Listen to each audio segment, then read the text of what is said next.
Hello everyone, welcome back to enlightenment. आज हम जानेंगे नॉलेज लैंग्वेज एंड करिकुलम में 2024 का क्वेश्चन पेपर। इसमें जो वेरी शॉर्ट क्वेश्चन है उसके आंसर्स को भी डिस्कस करेंगे और जो सेक्शन ए सेक्शन बी है उससे केवल क्वेश्चन ही देखेंगे। तो सेक्शन ए में लॉन्ग क्वेश्चन है, 40 मार्क्स का क्वेश्चन पेपर है ये। इसमें आपको 3 क्वेश्चन करने हैं। इसमें इंटरनल चॉइस दी गई है, उसी में से 3 क्वेश्चन है। 3 में मतलब 6 क्वेश्चन दिए, उनमें से आपको 3 करने हैं, इंटरनल चॉइस है। और ये 8 मार्क्स का एक क्वेश्चन है। इस तरह से सेक्शन ए 24 मार्क्स का हो जाता है। सबसे पहले क्वेश्चन 1 है, what do you mean by knowledge? ज्ञान क्या है और इसका नेचर डिस्कस करना है, इसके क्या क्या सोर्सेज हैं वो बताने हैं इंडियन फिलोसफी के अकॉर्डिंग। ये करना है या फिर आपको करना है what is the nature of epistemology? ज्ञान मीमांसा की प्रकृति क्या है, इसकी इंपॉर्टेंस और स्कोप को बताना है। नेक्स्ट क्वेश्चन है, second question, define the term language. भाषा क्या है और इसके फंक्शन और स्कोप क्या है? या तो ये क्वेश्चन करना है या फिर आपको करना है what do you understand by reading process, कि रीडिंग प्रोसेस पठन प्रक्रिया क्या होती है और इसको इफेक्टिव रीडिंग को इफेक्टिव बनाने के लिए कौन सी डिफरेंट स्ट्रेटजीज होती हैं। इन दोनों में से कोई एक क्वेश्चन करना है। थर्ड क्वेश्चन देखते हैं। थर्ड क्वेश्चन में भी इंटरनल चॉइस है, इसमें से कोई क्वेश्चन करना है। What is curriculum? पाठ्यक्रम क्या है? Explain the importance and basic element of curriculum. या ये करना है या फिर करना है डिफाइन राइटिंग स्किल्स। लेखन कौशल क्या होता है और इसकी नीड क्या है, उसका क्या इंपॉर्टेंस है। तो ये आपका सेक्शन ए हो गया। सेक्शन ए में से 3 क्वेश्चन करने हैं। इस एक तरह से 6 क्वेश्चन दिए हैं। अब सेक्शन बी में आते हैं हम। सेक्शन बी में 8 क्वेश्चन दिए हैं। 8 में से कोई भी 4 क्वेश्चन करने हैं। हर क्वेश्चन 2 नंबर का है। इस तरह से ये 8 नंबर का हो गया। फर्स्ट क्वेश्चन दिया है इसमें, difference between knowledge and skills. Knowledge और स्किल में क्या डिफरेंस है? सोशल स्ट्रक्चर क्या होता है? Language is a means and system of communication, ये बताना है आपको। ठीक है, हमें करने हैं very short question discuss. Sources क्या है इन्फॉर्मेशन के, नॉलेज के फॉर्म्स क्या हैं, इंटीग्रेटेड करिकुलम क्या है, लैंग्वेज के कंपोनेंट क्या हैं। अब हम आते हैं सेक्शन सी में। सेक्शन सी में 8 क्वेश्चन दिए हैं। 10 क्वेश्चन दिए हैं, 10 में से कोई भी 8 क्वेश्चन करने हैं। सबसे पहला क्वेश्चन है, डिफाइन एपिस्टेमोलॉजी। ज्ञान मीमांसा को परिभाषित कीजिए। ज्ञान मीमांसा क्या है? तो यहाँ पर आपको बता देना है कि जो ज्ञान मीमांसा है, एपिस्टेमोलॉजी है, 2 शब्दों से मिलकर बना है, एपिस्टीम एंड लॉजी। एपिस्टीम का मतलब है ज्ञान और लॉजी का मतलब है विज्ञान। इसका मतलब हुआ, एपिस्टेमोलॉजी का मतलब हुआ ज्ञान का विज्ञान। आप इस तरह से भी कह सकते हो, ज्ञान मीमांसा दर्शन की वह शाखा है जिसमें ज्ञान संबंधी समस्याओं का समाधान किया जाता है। और इसकी जो समस्याएं हैं वो इस तरह से हैं कि नॉलेज क्या है, व्हाट इज नॉलेज, ज्ञान क्या है, ज्ञान और ये में क्या संबंध है, ज्ञान की सीमाएं क्या हैं, what is the limitation of knowledge, what are the sources of knowledge, what are the structure of knowledge. आपको केवल इतना ही इसमें बताना था। नेक्स्ट क्वेश्चन है, write any two importance of language.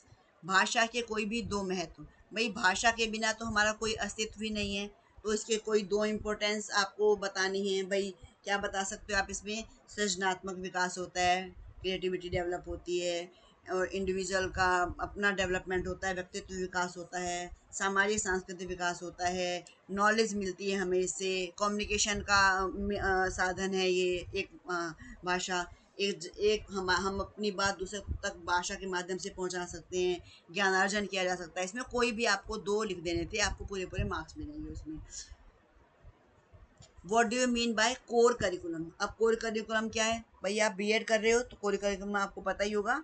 आपने देखा होगा, आप ये 4 कोर, फर्स्ट ईयर में 4 कोर पेपर थे, है ना। सेकेंड ईयर में भी तरह से कोर पेपर हैं और कुछ ऑप्शनल सब्जेक्ट हैं। तो कोर करिकुलम उस करिकुलम को कहते हैं जिसमें कुछ सब्जेक्ट कंपलसरी होते हैं, है ना, कंपलसरी सब्जेक्ट होते हैं, और कुछ ऑप्शनल, मतलब कुछ उसमें हमारे ऐच्छिक सब्जेक्ट होते हैं और स्टूडेंट के लिए। और जो ये इस तरह के ऑप्शनल सब्जेक्ट होते हैं वो बच्चे की अपने इंटरेस्ट के अकॉर्डिंग होते हैं या उसकी जो एफिशिएंसी है उसके अकॉर्डिंग उनको चुना जाता है। और इसमें स्टूडेंट की जो व्यक्तिगत और सामाजिक दोनों प्रकार के उसको अनुभव दिए जाते हैं, वो होता है कोर करिकुलम। डिफाइन कोरिलेशन, सहसंबंध क्या है? भाई सहसंबंध क्या है? आपने असेसमेंट में ही पढ़ा होगा सहसंबंध।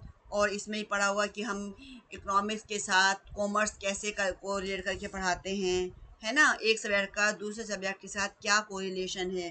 तो दो वेरिएबल के बीच का जो संबंध है उसकी सांख्यिकी माप है।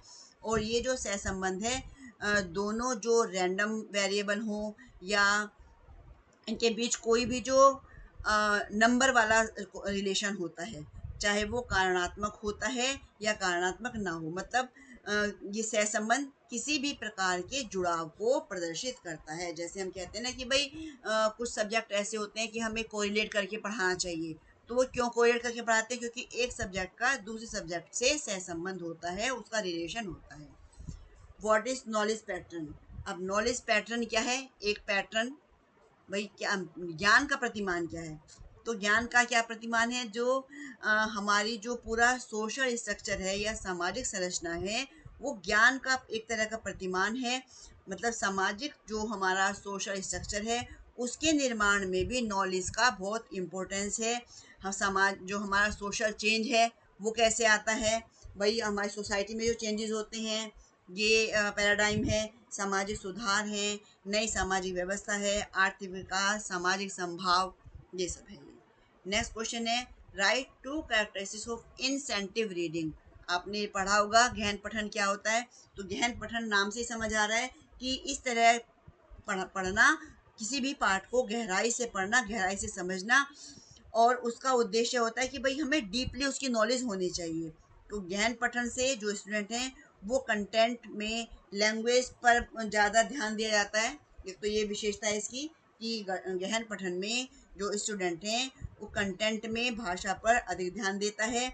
और ये जो कंटेंट है जो इंसेंटिव इंटेंसिव रीडिंग है, इंटेंसिव रीडिंग जो होती है ये बिल्कुल सिस्टमेटिक होती है और जो बच्चों को पाठ के अर्थ को प्रभावी ढंग से समझने में भी मदद करती है। नेक्स्ट है discuss the validity of knowledge. ज्ञान की वैधता क्या है? भाई हमें कैसा पता चलेगा कौन सी नॉलेज वैलिड है, कौन सी नॉलेज वैलिड नहीं है? मतलब जो ज्ञान है, ज्ञान का जो सत्यापन है, उसकी सूचना, इंफॉर्मेशन, या जो हमारे बिलीफ हैं उनकी रिलायबिलिटी, सटीकता और विश्वसनीयता का आकलन करने की प्रक्रिया को ये बताता है कि वैलिडिटी नॉलेज। जैसे कि हम ये कह सकते हैं तो कि ज्ञान जो हमारा एक्सपीरियंस है उसकी कुछ ना कुछ सार्वभौमिक वैधता होती है, यूनिवर्सल वैलिडिटी होती है, जो एक बार सत्य के रूप में माप लिया जाता है, पहचान लिया जाता है, तो उसको फिर प्रमाण की कोई आवश्यकता नहीं होती। जैसे कि बर्फ पिघलती है, तो बर्फ तो पिघलती है, ये वैलिड है ना। बर्फ ऐसा नहीं कि बर्फ पिघलेगी नहीं, जब टेम्परेचर में आएगी उसमें तो वो पिघलेगी। बर्फ का रंग सफ़ेद होता है, तो ये बिल्कुल सही बात है कि जो बर्फ होती है वो सफ़ेद होती है। तो ये वैलिडिटी की बात है यहाँ पर। Give two type of curriculum. बहुत तरह करिकुलम होते हैं, आपको क्वेश्चन पेपर में भी दिया है। इंटीग्रेटेड करिकुलम, एक तो आपको क्वेश्चन पेपर से ही मिल गया। हिडन करिकुलम होता है, कोर करिकुलम भी दिया हुआ है इसमें। तो करिकुलम का इसका आंसर तो आपके क्वेश्चन पेपर में ही था, कोर करिकुलम भी दिया है और इंटीग्रेटेड करिकुलम भी दिया है। दोनों करिकुलम ये हो गए activity centred curriculum, subject centred curriculum, student centred curriculum, hidden curriculum. Next है define the schema theory of reading. Schema theory क्या होती है?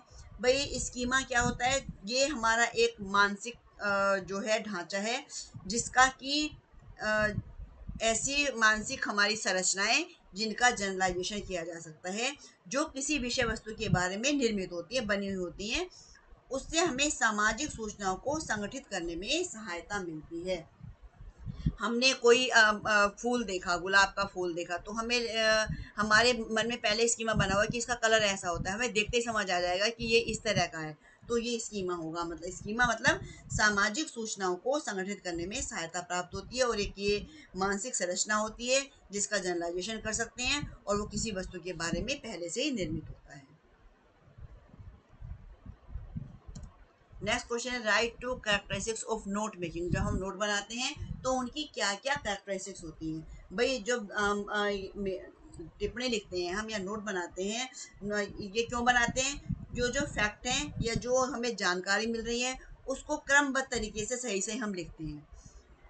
और ये विशेषता हो सकती है इसकी, ये भी हो सकता है कि हेडिंग को, और जो मेन आइडियाज़ होते हैं, कंसेप्ट होते हैं, उनको हम हेडिंग के रूप में लिख देते हैं, हेडिंग बना देते हैं उनकी। अंडरलाइन कीवर्ड, कीवर्ड को अंडरलाइन करना, है ना। Heading 4 main ideas and concept, और सिस्टमैटिक वे में लिखना, बिल्कुल क्रमबद्ध तरीके से लिखना, तथ्यों की जानकारी को। तो ये इसकी कैरेक्टरिस्टिक्स थी। तो आज के लिए इतना ही, जल्दी मिलेंगे नेक्स्ट वीडियो में। Thank you.